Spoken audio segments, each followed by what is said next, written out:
It's that time of year. Legislators have been in session. They just finished up. We're going to give you a recap on some of the bills that passed or didn't pass. Stay tuned to this episode of The Den. The Den, powered by the Lions Group, a show that explores trending topics in real estate, entrepreneurship, and personal growth. We're a small team of professionals with over $400 million in sales and nearly 2,000 successful transactions. You're listening to time-tested experts and industry leaders. Here's a refreshing look at real estate happenings and more. Welcome to The Den. Hello, everyone. Welcome to this episode of The Den. And today we're going to talk about some of the legislative happenings in Santa Fe. Now, we're focusing on New Mexico, but Colorado actually had a session as well. And we're going to talk about some of the bills that passed or didn't pass. The silent war in real estate is against property owners and property owner rights. And we're fighting that every day, but we're going to talk about some of the ins and outs of that on this episode of The Den. But before I get to that, let me introduce my friends, my partners, my co-hosts, the fellow members of the Lions Group. To my right, Paul, hand me the Rockberry, Aspen, the Ninja Gruen, and the boss, Shannon Martin Martinez. And my name is Ben, Whitewash Lions. Yeah, that's what they call when there's a political mess and they got to go clean it. They got to clean it up. Yeah. So, yeah. If I were in politics, I would be a whitewash all the time. I think they would just have a big brush. They'd be like, this is Ben's brush. Right. Or we need to clean up that whole mess. Or you'd be on the front of the paper or the headline of the news every day. Have you guys ever watched The Campaign? No, I have It not. is one of the funniest movies you will ever see in your life. You need to watch it. Most of my vocal stems come from The Campaign. And he always goes, grabs your brooms because it's a mess. And that's like his whole slogan. He's not afraid to clean it up. It's Zach Galifianakis and Will Ferrell. It is hilarious. Yeah, that would be good. And he always says, "Can't's the real C word." I think it's hilarious. We'll grab the brooms for sure because we got messes everywhere. Actually, they just ended a session here in Santa Fe, the Roundhouse, and we had some bills. Every year we have these bills that are put forward, and we're putting our realtor hats on right now. When we oppose legislation, it's primarily because it harms property rights in New Mexico. Sometimes we oppose legislation that is anti-business because business helps with property values. It helps with our economy. It helps with our local state and our communities. And so sometimes we cross over into legislation that actually is more business driven. And one of the examples I'm going to use today is actually in the healthcare field. But we want to talk a little bit about some of the bills that we opposed and some that we supported and why it's important to you as a property owner here in New Mexico and what you can glean from some of the information that we live in during this time of year. Paul Berry, I'm coming to you first. You're probably the most active member of the Lions Group in the legislative part. Aspen probably right there with you. From the leadership standpoint, you two have been right in the mix with the legislative happenings. Give us kind of your thoughts on this year's session and some of the things that went down. Well, it was a 30-day session, so it was mostly supposed to be budget or anything that the governor put a recommend on. Not a lot got passed at all. I think under 10 bills total got passed.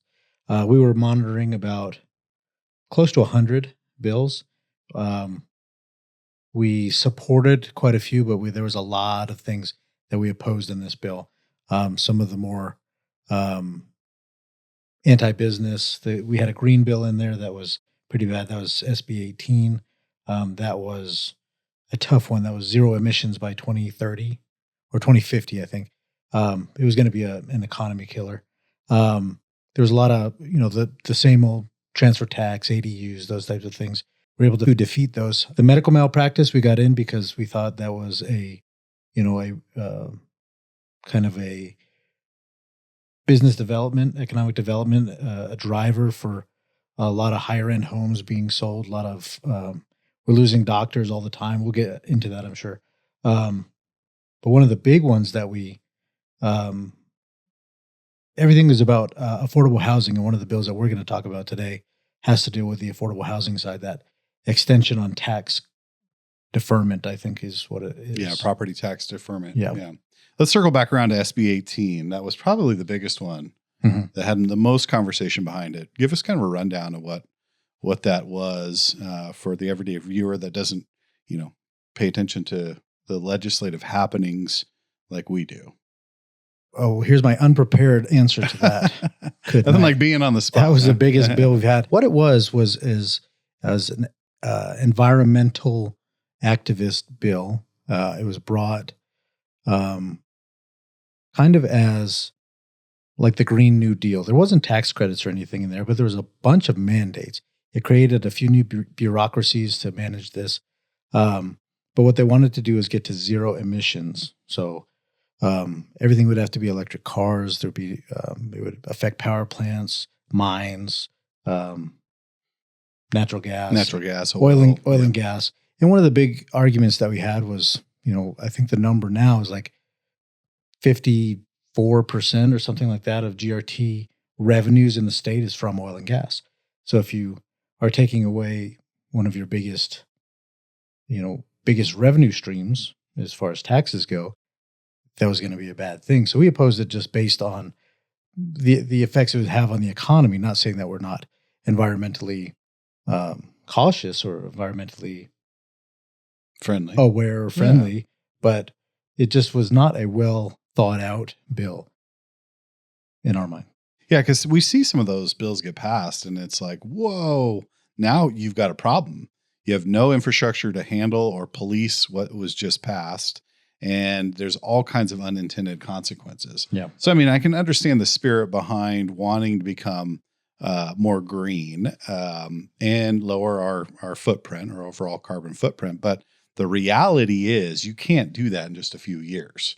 And it's going to take some time. And when we're in a state that the majority of the revenue comes from oil and gas and coal production and things like that,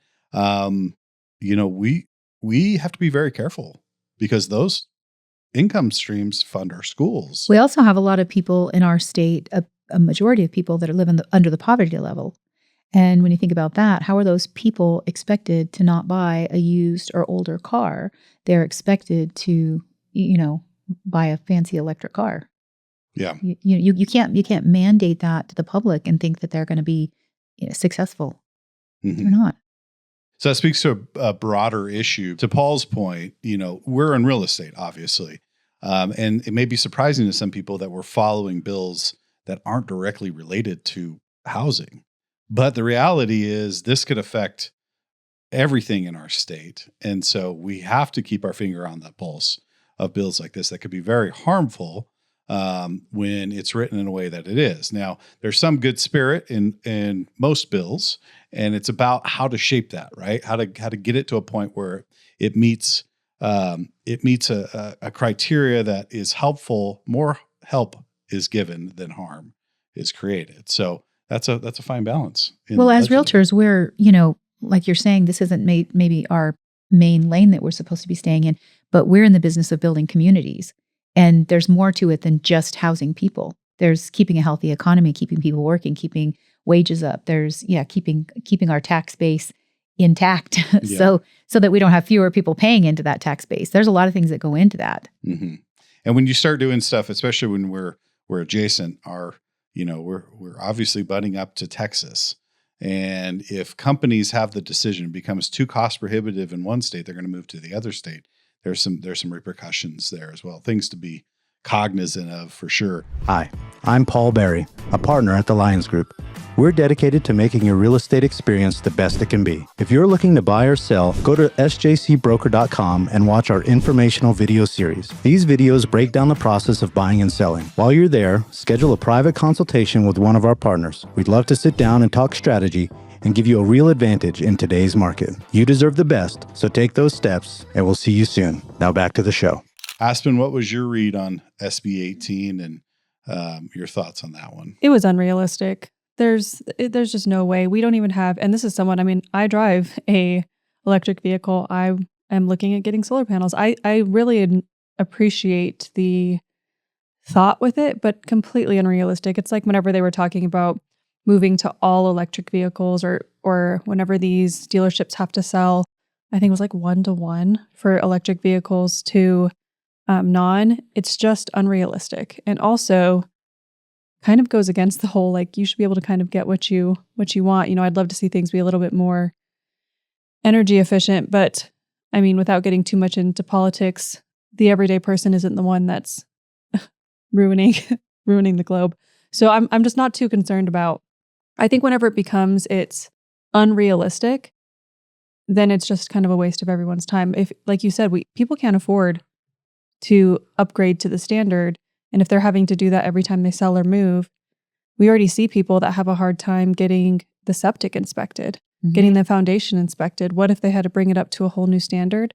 Unrealistic, Right. Yeah. and harmful to people. Yeah. And the other thing is too, like, electric vehicles, they sound great and they're wonderful vehicles. You've had a great experience with that, barring your tires Yeah, and and I your just windshield and the door handle. that's my driving though. That's on me. But beyond that, what a lot of people don't think about is, well, where do we get the electricity to power these vehicles? Well, they have to come from somewhere. I mean, it's either a nuclear plant, it's either oil and gas, or it's coal-fired plants that power the electricity. So at some point, you have natural resources entering the game, and windmills just don't cut it. I mean, and solar farms just don't cut it at this point. I mean, I think the last thing that I saw in reference to the overall power generated was still less than 5%. I mean, maybe 3% of all power generated comes from wind and solar. So, the gap between where we are and where that initiative wants to be is pretty sizable. We can't destroy everything in between. And with data centers coming in now and taking up a huge portion of the electricity, that it's just not realistic to go all electric right now. Maybe eventually, but not right now. AI is really putting a large demand on the internet, on the infrastructure, on the data centers. And that's the need that is rising because people are creating yacht rock. From Everything else can go away. Yeah. Just leave the yacht rock.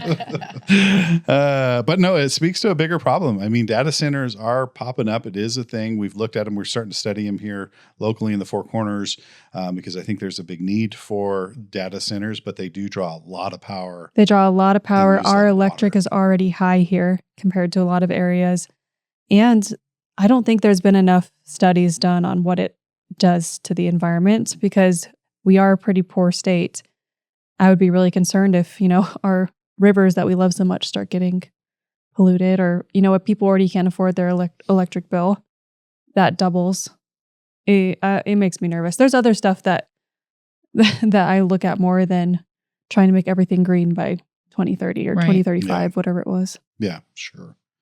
And I think both sides of the aisle would agree that, we need to move to that direction, but getting there and how we get there are the things in dispute and the time frame. Yeah, and I think letting the technology get there before the legislation is the smart way to do it because a lot of these things are not even viable yet. Mm-hmm. Yep. Well, I'm going to get a Primus robot to help me Ugh. get up out in the morning. Have you seen what the robots are doing? Yeah. Doing backflips. It's crazy. And, fully dancing, moving. Absolutely did you see not. the Chinese New Year? I was like, it's the that was insane. It looked like it was AI. I mean, it looked like they had done computer graphics, but these robots were. Keep that away from me. Yeah. Did they not watch Terminator? Yeah, My gosh. or iRobot. Yeah. You wake up and the guy's got a pillow over your head. Smart House. Yeah. There's every movie about this has been a cautionary tale, and we're just jumping right in. Well, because one that actually helps is boring. That's a boring movie. Yeah, that's true. That's true. Yeah.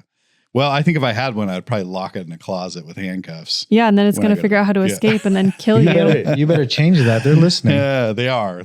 So, so that was SB 18. That was probably the biggest bill that was on the table. We see, and this is really important for our audience to understand. We see these bills come across every year. There's transfer taxes put in there. Just think if you go to sell your property, beyond your closing costs you have to incur to sell your property. In addition, you have another 1% transfer tax, or it's 2% in Colorado. 2% for transfer tax for a vacation home in Colorado. You have to. It has to be a primary house. You have to own a business there. There's ways to get around it. So even if you are selling it, but you have a business. There's a lot of options, but there is, I see people pay it. Yeah.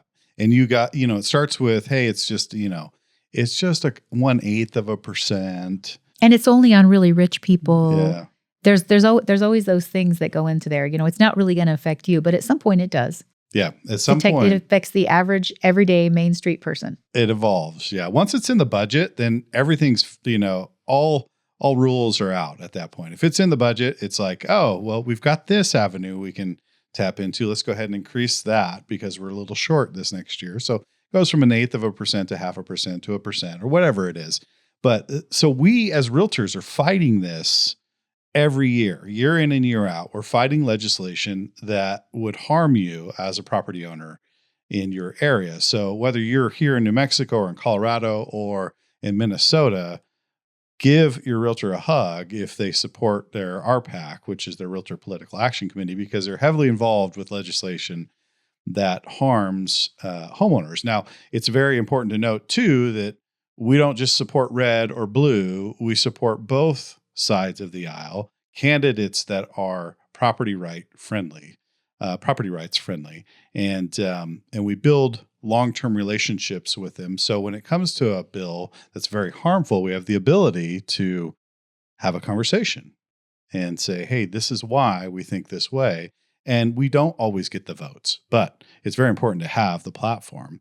Now, Paul, are you involved with the SPC or the FPC? And Aspen, are you involved with that as well? Yes. You want to shed some light on what that is? Go for it, Paul. Well, what it is, it's a liaison between the state association and our, stances on most bills. And that liaison is directly attached to a legislator. So when we have issues that pop up, if they're on a certain committee, we will give them a call and say, hey, here's our stance on this. Can we, either meet with you or give you, our reasoning for this? And we've been able to affect a lot of change through that program. So SPC stands for State Political Coordinator, and FPC stands for Federal Political Coordinator, because obviously we have state representatives and state senators, and we have federal senators and representatives that go to Congress and DC. So you have two different levels. Aspen, what is your take on that? I think it's a great way to do it, because then you have one person contacting on behalf of, in this case, NMAR, Mexico Association of Realtors. You have clear directions on what you're opposing, what you're supporting, what you're monitoring. I think it's really important whenever you are representing, the membership as a whole, which is exactly what it is. It's not representing this entity. It's representing all the members, that you are keeping your personal opinions out of it. We have to go through a class to do it. It's very interesting. I just started doing it this year, but I've been to DC and Santa Fe like the last 5 years, DC the last 2 or 3, and it's really, really interesting. But I think the SPC and FPC program is the way to do it. I couldn't see it being done a different way that would be as good as it is. Yeah. It has high impact. You build relationships. You become the liaison between the realtors and the legislators.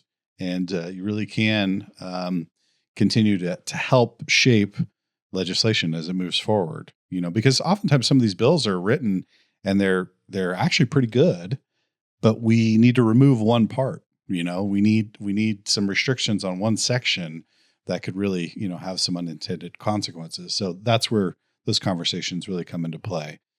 So we've opposed quite a few bills, and they all the ones we opposed failed, and we also supported bills, and some of the supported bills passed, and some of them didn't, and that's okay. Like Paul said, 30-day session, pretty short session. Let's talk about a couple of them in particular. We opposed the residential apartments in commercial zones. Senate Bill 131, SB 131. Paul, you want to talk to that one a little bit? That one was not really a huge bill. It was an idea to use MRA funds to take commercial land and give them the ability to put medium density or high density apartment complexes on commercial property.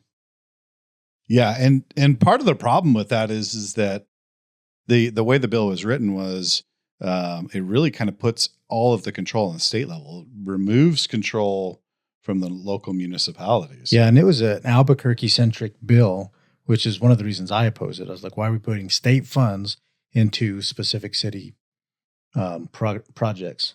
Yeah. It's not a bad idea to allow for, alternative dwelling units, ADUs, in commercial zones. I mean, you see commercial shops, so like a real life example, you have a restaurant or a shop in the downtown area, and you have maybe a couple apartments above. More housing like that's not a bad idea, but you can't just blanket throw out, height restrictions are out the window, density restrictions are out the window, and it's just willy-nilly. I mean, we are in the Southwest, but but willy-nilly is probably not But a it's good not the approach. Wild West. It's not the Wild West. Thank you, Shannon. But I will say a lot of the bills that have been coming across that we've been opposing lately have been taking away local municipalities' rights to control their own zoning. We had an eminent domain bill last year for Rio Rancho. ADUs, it takes away all zoning, local municipalities' ability to say that you can't build an ADU. HOAs would have no longer have any control over their area. So one of the things that we're fighting is, I think, state, or the thought of state overreach into local municipalities. So that's been a big fight last couple of years. Yeah, I think it's really important. I mean, you want to be able to, our local municipalities, we want to be able to, we have a different flavor than the rest of the state. We want to have some control and say over that. I mean, I don't think it would behoove us at all to allow for a state level blanket legislation to cover what we're doing here locally, because we're doing things very different, as is Ruidoso and Las Cruces and Albuquerque, Santa Fe. I mean, all of them are different flavors. I don't think anybody would appreciate just here's a blanket, bill that we need to pass that everyone has to adhere to. So one size fits all doesn't work real well in the fifth largest state in the union. One other bill that we opposed and it failed was SB 138, rent control. So rent control was on the table again. And if you're an investor and you have properties, it is every year we are talking about rent control. Now there's goods and bads to that. The affordability factor is always primary, right? How do we keep people that maybe are elderly from being tossed out on the street because people go in and they jack the rents up to a point where they just can't afford it, right? How do and it's not just the elderly; it's all cuts of the demographics that get affected with rising rents and rising costs. But it's a bigger issue than that. You can't just singularly say that rent is the number one driver, right? So we opposed that, and that bill did fail. Paul, you want to speak to that a little bit? So that bill there was actually, there's a constitutional amendment that says the state can't impose rent control. Now, municipalities have the ability, and Santa Fe has done it to some extent, to impose rent control. So that's one of those ones where you say, let the locals figure that out, but the state still has that constitutional amendment. This bill was to repeal that amendment. So it failed. Okay. So it doesn't necessarily mean it was going to impose rent control, but it was going to repeal it. Constitutional amendment. I see. And open the door. Like what we've discussed. Once the door's open, it creaks open. Who's got the creaking sound? It's a scary one of your sound buttons over there. Yeah, it's one of the buttons. Once that door creaks open, then all bets are off. Let's move over to some of the ones that we actually supported and passed. Senate Bill 58, extension of property tax exemption. Paul, do you want to talk to that a little bit? So do you remember this one, Aspen? I'm looking at them. There's so many that we follow. I'm like just pulling up one. I'm like, I got to pull it up. So that's why I keep going over here. And I'll kick us off on this one, and maybe you two can chime in. Okay. And Shannon, if you have any thoughts on this as well. The extension of the property tax exemption was for people developing in urban areas, right? So we don't have a ton of urban areas. It's more rural in New Mexico. But if you're a developer and you're going in and you're developing in urban areas, they give you some tax incentives, some tax breaks, which is a good thing. to help with that development. The problem lies in is if it's too advantageous. So let's say you went in there and you helped revitalize an urban area that really needed some help. Maybe provided some housing, some mixed use, things like that. You get some tax incentives, or before the tax incentives are involved, you go in there and you do that. But then a year later, tax incentives come on play and you have a whole bunch of people pushing in. You may feel a little slighted, like, hey, I was the first one to go in. The other argument is, well, your values just went up because now they're helping. Well, so Paul, you want to speak to that a little bit? Yeah, I'll just say this bill is very Albuquerque centric, as a lot of these MRA style things are. The MRA already said that there's a 7-year tax deferment. This actually extended it to a 14-year tax deferment. Yep. And so it's another way to, stimulate affordable housing development. Yes. And that's what we need. We need some incentive. That's one of the things we've talking about is affordability, right? Mm-hmm. Who takes the hit on affordability? Is it the buyer or the seller? And the easiest one to take the hit is by providing a tax incentive to the developers, which means the population of the state takes a tiny hit versus someone taking a big hit per se. Does that make sense? I explained that right? It's kind of the most realistic option too, because individual buyer and seller they can't take the hit.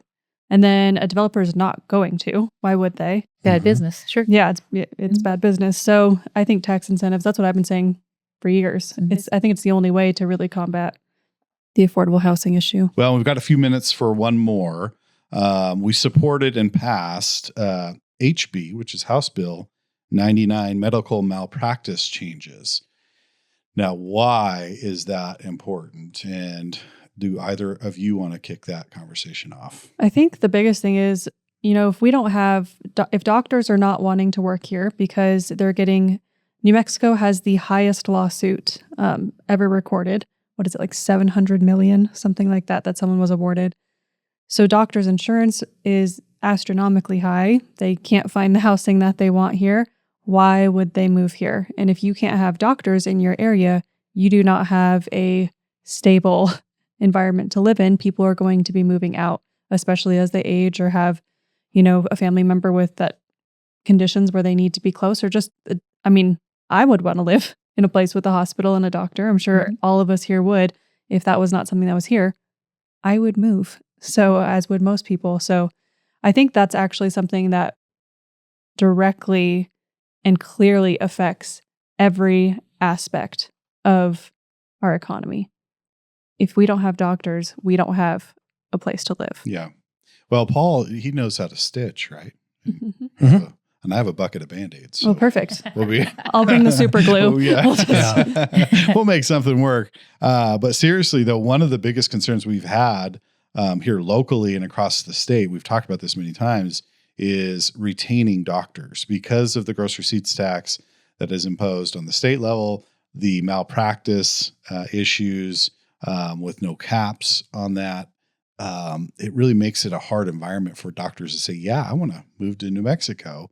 And so what we've seen is kind of a revolving door or really an uphill battle to attract great doctors and keep them here in New Mexico. So this bill actually helps that to a large degree. One of the biggest things that I saw was there's clearer and higher standards for actually filing a lawsuit. Like you have to pass a higher threshold to say, yes, I was severely harmed and it's right that we go to court over this. And so raising that bar is not a bad thing.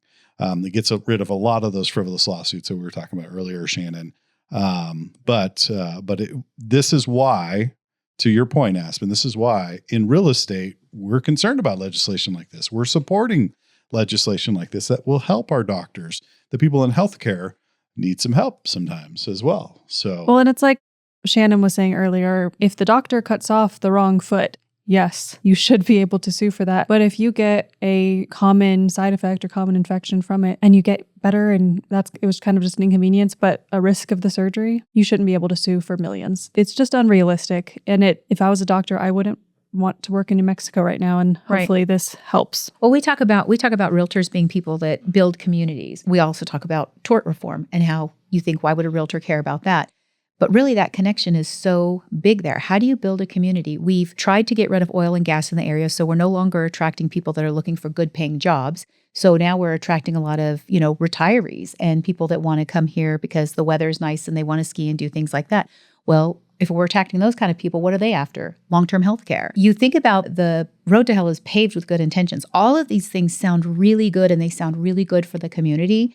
But in retrospect, when you look back and you realize we've actually run people out of the community that build our community. And when you're doing that, what are we building then here? Yeah. That's why it's so important to look at all those aspects. And people think that, why would we care about tort reform? Why would we care about what doctors get sued for? It matters. It matters. All of it matters. Matters to our community. It matters to our industry. It matters to our state. So all very important points. We're winding down in time. Thank you for the great discussion. I mean, we literally could talk about, hours and hours on this, but just wanted to highlight and give our audience some insight to the fact that there is a silent war happening every year, every month, every week against your rights as a property owner, against the communities.